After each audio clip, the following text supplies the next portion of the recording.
দুইটা বালিশ আর একটা তোশক দিয়ে আমি আমার সংসার শুরু করেছিলাম। আপনাদের ভাইয়া একটা কথা সব সময় বলতো, দেখবা একদিন আমি তোমাকে তোমার সংসারটাকে সুন্দর করে সাজিয়ে দিব। আমাদের বিয়েটা হয় আপনাদের ভাইয়া যখন চাকরি পায়, চাকরি পাওয়ার সাথে সাথে।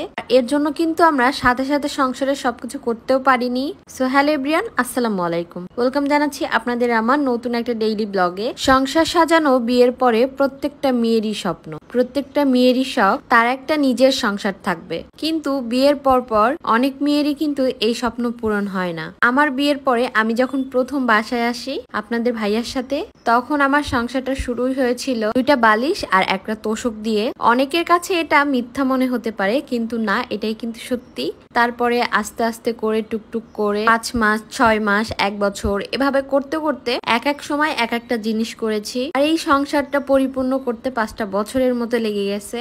যাক, আলহামদুলিল্লাহ, আল্লাহর কাছে হাজার হাজার শুকরিয়া।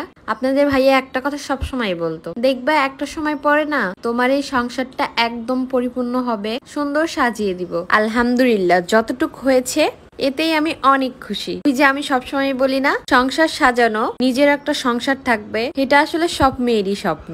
অনেক মেয়ে আছে বিয়ে হওয়ার পরে 1 বছর যেতে না যেতেই ভাবে আমার সবকিছু থাকবে, আমার সবকিছু লাগবে। আসলে সংসারটা পরিপূর্ণ করতে, সংসারটা মনের মতো করে সাজিয়ে তুলতে না অনেক সময়ের ব্যাপার। একদিনে হয় না, 1 বছরে হয় না। যে মেয়েদের মধ্যে এই ধৈর্য আছে তারা দেখবেন একটা না একটা সময় পরে ঠিকই সংসারটাকে সাজিয়ে তুলতে পারবে। কয়েকদিন আগে এই পাপোশটা আমি কিনেছিলাম, এটাও একটু বিছিয়ে নিলাম, নতুন পাপোশ। আর এদিকে গতকালকে খালাকে দিয়ে অনেক পাপোশ, মানে ঘরের যত পাপোশ ছিল সবগুলো পরিষ্কার করতে দিয়েছিলাম। আজকে ছাদে যেয়ে দেখতেছি একদম শুকিয়ে গেছে। আর এখন কিন্তু ঢাকায় অনেকটাই গরম পড়ে গেছে, দেখতেই পাচ্ছেন আমার বেলকনি, তারপরে আমার রুমে কত বেশি রোদ লাগতেছে।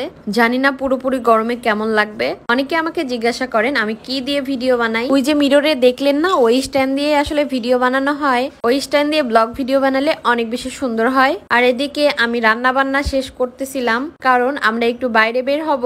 রান্নার পরে আসলে যে হাঁড়ি পাতিল গুলো জমা ছিল এগুলো একটু সুন্দর করে আমি ধুয়ে নিচ্ছিলাম, কারণ কখন আসবো ঠিক নাই। আমি রান্নার পরপরই একটু রান্নাঘরটা সুন্দর করে গুছিয়ে রাখি, একদম পরিষ্কার করে রাখার চেষ্টা করি। আজকে রান্না বান্নারও বেশি একটা ঝামেলা নেই, একটু বাইরে যাব এর জন্য। গতকালকের গরুর মাংস রান্না সেটা আছেই একটু। আমাদের সংসারে 2 জন মাত্র মানুষ, সাথে একটু মুসুরের ডাল রান্না করেছি, আর এই যে আলু ভর্তা। আমার তো গরমের দিনে আলু ভর্তা, ডাল, হালকা একটু গরুর মাংস থাকবে, এগুলা তো অনেক বেশি ভালো লাগে। ঢাকায় আসার পরে একটা সেকেন্ডও আমি চুপচাপ ভাবে বসে থাকি না, সব সময়ই আমার একটা না একটা কাজ করতেই হয়। গতকালকের যে হালুয়া রুটিগুলো করছিলাম, রুটি যদিও খালাকে দিছি, হালুয়াও অনেকটাই খালাকে দিছি, তারপরে একটু রাখছিলাম। ওই যে বললাম না, 2 জন মানুষের সংসারে আসলে ঘুরে ফিরে যাই করি না কেন 3-4 দিন পাতিলে পড়েই থাকে ওগুলো। আর এই যে আমরা দুপুরে খাবার দাবার শেষ করে একটু বাইরে যাচ্ছিলাম। মিরপুর 14 ওইদিকে পুলিশ লাইনের যে কোয়ার্টারগুলো, ওখানে গিয়েছিলাম একটু দেখতে। বাসায় ফেরার পথে আমার বাচ্চা কেক খাবে, তো তাকে একটু কেক কিনে দিলাম। এরপরে আমরা কিন্তু বাসার দিকেও চলে আসলাম। আমার বাচ্চা কেক পেলে, চকলেট পেলে অনেক বেশি খুশি হয়, দেখতেই পাচ্ছেন কেকের প্যাকেট সে ছাড়ছে না। যাই হোক, আজকের এই ভিডিওটা কিন্তু এ পর্যন্তই। সবাই অনেক বেশি ভালো থাকবেন, সুস্থ থাকবেন। আল্লাহ হাফেজ, এন্ড থ্যাঙ্কস ফর ওয়াচিং।